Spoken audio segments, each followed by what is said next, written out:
दोस्तों, 1971 में जब पाकिस्तान के हाथ से बांग्लादेश फिसल गया था, तब वहां की फौज और हुक्मरानों ने एक लाइन गढ़ी थी, ब्लीड इंडिया बाय 1000 कट्स।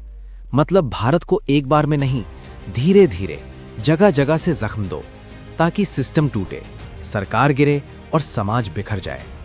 लेकिन आज हालत यह है दोस्तों कि वही 1000 कट्स अब पाकिस्तान के जिस्म पर लग चुके हैं, और अगर किसी ने हल्का सा भी झटका दे दिया ना, तो पूरा मुल्क ताश के पत्तों की तरह बिखर सकता है। और ये कोई थ्योरी नहीं है, इसका सबूत अभी अभी पूरी दुनिया ने देखा है। दोस्तों, अगर आपको लगता है कि ऐसी अनकही सच्चाइयां सामने आनी चाहिए, तो अभी इस चैनल को लाइक करो, वीडियो शेयर करो, ताकि ये आवाज़ दबाई न जा सके, और सब्सक्राइब ज़रूर करो, क्योंकि आगे जो आने वाला है वो और भी ज़्यादा चौंकाने वाला है। Breaking news from Pakistan. Islamabad high security zone, एक शिया मस्जिद, जुम्मे की नमाज और बीच नमाज में सुइसाइड ब्लास्ट। 31 लोग मारे गए, 170 से ज्यादा घायल।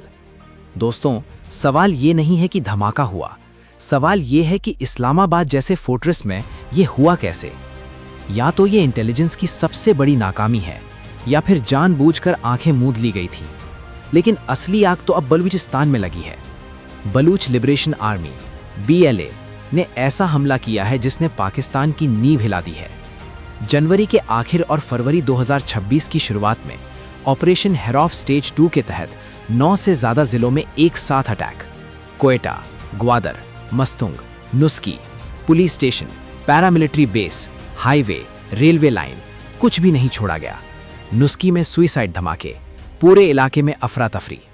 पाकिस्तानी सेना कहती है 36 नागरिक और 22 सैनिक मारे गए, और जवाब में 216 विद्रोही ढेर कर दिए गए। लेकिन दोस्तों, जब BLA ने अपने आंकड़े जारी किए, तो इंटरनेशनल मीडिया के कान खड़े हो गए। BLA का दावा, 280 से ज्यादा पाक सैनिक मारे गए, कई जिंदा पकड़े गए। ये पाकिस्तान के इतिहास के सबसे बड़े संगठित हमलों में से एक है। और अब हालत ये है कि सेना इलाके पर कंट्रोल का दावा तो कर रही है, लेकिन जमीन उनके हाथ से निकल चुकी है। क्यों? पहला कारण, बलूचिस्तान पाकिस्तान का 44% हिस्सा है।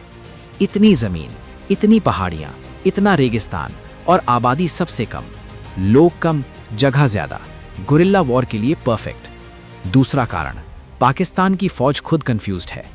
एक तरफ बलूचिस्तान, दूसरी तरफ अफगान बॉर्डर पर TTP, ऊपर से अंदरूनी राजनीति, और उधर जनरल मुनीर साहब अमेरिका के सामने सजदे में पड़े हैं। ईरान और फिलिस्तीन में फौज भेजने की हामी भर रहे हैं। मतलब घर जल रहा है और पड़ोसी के यहाँ आग बुझाने का ठेका ले रखा है। नतीजा, फौज का मनोबल टूट चुका है। हर जनरल अपने इलाके की आग लेकर मुनीर से जवाब मांग रहा है। सबको फील्ड मार्शल बनना है, क्योंकि बड़ा पद मतलब बड़ा पैसा। लेकिन इस खींचतान में पाकिस्तान बलूचिस्तान खोने के बिल्कुल किनारे खड़ा है। अब दोस्तों, ये सिर्फ अलगाववाद की कहानी नहीं है। पाकिस्तान के अंदर सिविल वॉर की आहट साफ सुनाई दे रही है। शिया बनाम सुन्नी, अहमदियों के खिलाफ नफरत। 6 फरवरी 2026 इस्लामाबाद के बाहरी इलाके में खदीसुल कुबरा मस्जिद, जुम्मे की नमाज और फिर सुइसाइड ब्लास्ट। इस्लामिक स्टेट ने जिम्मेदारी ली, लेकिन शक की सुई फितना अल खवारिज जैसे कट्टरपंथी सुन्नी संगठनों पर भी है। वही संगठन जिन्हें दशकों तक पाकिस्तानी स्टेट ने पाला पोसा। लश्कर झांगवी, सिपाही साहबा, भारत और अफगानिस्तान के खिलाफ इस्तेमाल करने के लिए। आज वही भस्मासुर पाकिस्तान को ही निगल रहा है।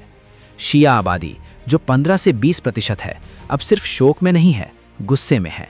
उन्हें लग रहा है कि स्टेट उनकी सुरक्षा नहीं कर सकता, और अगर शिया युवाओं ने हथियार उठा लिए ना, तो कराची, लाहौर, इस्लामाबाद सब युद्धभूमि बन जाएंगे। दुश्मन बाहर नहीं होगा दोस्तों, घर के अंदर होगा। इधर इकोनॉमी डूब रही है, तो पाकिस्तान अमेरिका और चीन को बलूचिस्तान के मिनरल्स, ग्वादर पोर्ट सब बेचने को तैयार है। फ्रंटलाइन स्टेट बनने की नई भीख, नए एग्रीमेंट्स, थोड़ी सी मिलिट्री हेल्प, थोड़े से डॉलर। लेकिन सच ये है दोस्तों, आज का बलूचिस्तान 1971 के ईस्ट पाकिस्तान की याद दिलाता है। तब रेवेन्यू ईस्ट से आता था, खर्च वेस्ट पर होता था। आज गैस और मिनरल्स बलूचिस्तान के, फायदा पंजाब का। आवाज उठाओ, गायब कर दिए जाओ। 1971 में ऑपरेशन सर्च लाइट था। आज अलग अलग नामों से वही कहानी दोहराई जा रही है। और इतिहास गवाह है दोस्तों, जब स्टेट सिर्फ बंदूक से बात करती है तो देश टूटते हैं। अब सवाल ये नहीं है कि पाकिस्तान को क्या होगा, सवाल ये है कब होगा। बाकी आप बताइए, इतनी अंदरूनी आग के बावजूद अगर कोई देश भारत को सिक्योरिटी का सर्टिफिकेट बांट रहा है तो उससे बड़ा मजाक और क्या होगा।